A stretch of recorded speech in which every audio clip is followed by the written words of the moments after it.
بسم اللہ الرحمن الرحیم۔ جنت میں داخلے کا سبب صرف اللہ کی رحمت ہی بنتی ہے۔ جیسے نیکیاں کرنے والے انسان کو اللہ تعالیٰ کی خفیہ تدبیر سے بے خوف نہیں ہونا چاہیے، اسی طرح گناہ گار شخص کو کہ جو گناہ کرتا ہے اس کو بھی اللہ کی رحمت سے مایوس نہیں ہونا چاہیے، کیونکہ رحمت الہی ہی جنت میں داخلے کا سبب ہے۔ چنانچہ ایک مرتبہ حضرت جبرائیل علیہ السلام نبی پاک صلی اللہ تعالیٰ علیہ وآلہ وسلم کی بارگاہ اقدس میں حاضر ہوتے ہیں۔ حاضر ہو کر عرض کرتے ہیں کہ یا رسول اللہ صلی اللہ تعالیٰ علیہ وآلہ وسلم، اللہ پاک کے ایک بندے نے سمندر میں موجود ایک پہاڑ کی 30 گز لمبی اور 30 گز چوڑی چوٹی پر اللہ پاک کی 500 سال تک عبادت کی ہے، اور سمندر نے اس کو ہر طرف سے گھیرا ہوا ہے۔ اللہ کریم نے اس بندے کے لیے جو عبادت کرتا ہے اس کے لیے وہاں میٹھے پانی کا ایک چشمہ جاری کیا کہ جس سے وہ پانی پی سکے، اور اس کے لیے ایک انار کا درخت پیدا کیا کہ جس سے وہ ہر روز انار کھا سکتا تھا۔ اور اس نے موت کے وقت، مرتے وقت اس نے یہ دعا مانگی کہ اے اللہ میری روح سجدے کی حالت میں قبض کرنا، کہ جب میں سجدے کی حالت میں ہو تو تب میری جان نکالنا۔ تو حضرت جبرائیل علیہ السلام کہتے ہیں کہ اللہ تعالیٰ نے اس کی یہ دعا قبول کی کہ اسے سجدے کی حالت میں اٹھایا گیا۔ تو حضرت جبرائیل علیہ السلام نبی پاک صلی اللہ تعالیٰ علیہ وآلہ وسلم کو کہتے ہیں کہ یا رسول اللہ صلی اللہ تعالیٰ علیہ وآلہ وسلم، کہ جب ہم وہاں سے یعنی جنت سے نیچے آتے ہیں آسمان کی طرف، یا پھر آسمان سے اوپر کی طرف جاتے ہیں، تو ہمارا گزر اس کے پاس سے ہوتا ہے، تو اس کے بارے میں بتایا جاتا ہے کہ بروز قیامت اس شخص کو اللہ تعالیٰ کی بارگاہ میں لایا جائے گا، تو اللہ تعالیٰ کہے گا اس میرے بندے کو میری رحمت سے جنت میں داخل کر دو۔ وہ بندہ کہے گا یا اللہ میں نے تو اتنی عبادت کی، کیا مجھے عبادت کی وجہ سے جنت میں داخل نہیں کیا گیا؟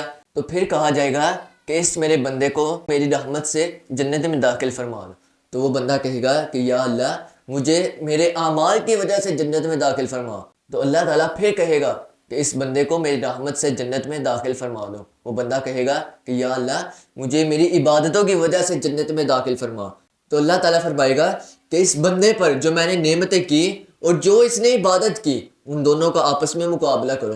تو جب ان دونوں کا آپس میں مقابلہ کیا جاتا ہے کہ ایک طرف 500 سال کی عبادت ہے، ایک طرف اللہ کی نعمت ہے، تو جب مقابلہ کیا جاتا ہے تو اللہ کی نعمت صرف ایک آنکھ، یعنی اللہ کی جو نعمت ہے ایک آنکھ ہی اس 500 سال عبادت کو گھیر لیتی ہے۔ ابھی باقی جسم کے اعضاء باقی ہوتے ہیں، یعنی ایک آنکھ ہی اللہ کی ایسی نعمت ہے جو کہ 500 سال کی عبادت کو بھی گھیر لیتی ہے۔ تو اللہ تعالیٰ فرمائے گا کہ اس بندے کو دوزخ میں داخل کر دو۔ تو جب اس کو دوزخ کی طرف لے جایا جائے گا تو وہ پکارے گا کہ یا اللہ مجھے اپنی رحمت سے جنت میں داخل فرما دے۔ تو پھر اسے اللہ تعالیٰ کی بارگاہ میں لایا جائے گا، تو اللہ تعالیٰ فرمائے گا کہ اے میرے بندے، کہ جب تو کچھ بھی نہ تھا تجھے کس نے پیدا کیا؟ وہ کہے گا یا اللہ تو نے۔ تو اللہ تعالیٰ فرمائے گا کہ تیرا پیدا ہونا تیری طرف سے تھا یا میری رحمت سے؟ وہ بندہ عرض کرے گا یا اللہ تیری رحمت سے۔ تو اللہ تعالیٰ کہے گا کہ تجھے 500 سال عبادت کرنے کی طاقت کس نے دی؟ تو وہ بندہ کہے گا یا اللہ تو نے۔ تو اللہ تعالیٰ فرمائے گا تمہارے لیے وہاں میٹھے پانی کا چشمہ کس نے جاری کیا؟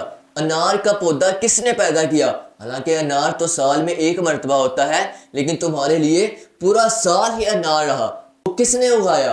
اور تمہاری دعا کس نے قبول کی کہ تم نے کہا یا اللہ میری روح سجدے کی حالت میں قبض کرنا؟ وہ کس نے کیا؟ وہ بندہ کہے گا یا اللہ یہ سب کچھ تو نے کیا۔ تو اللہ تعالیٰ فرمائے گا کہ یہ سب میری رحمت سے ہے۔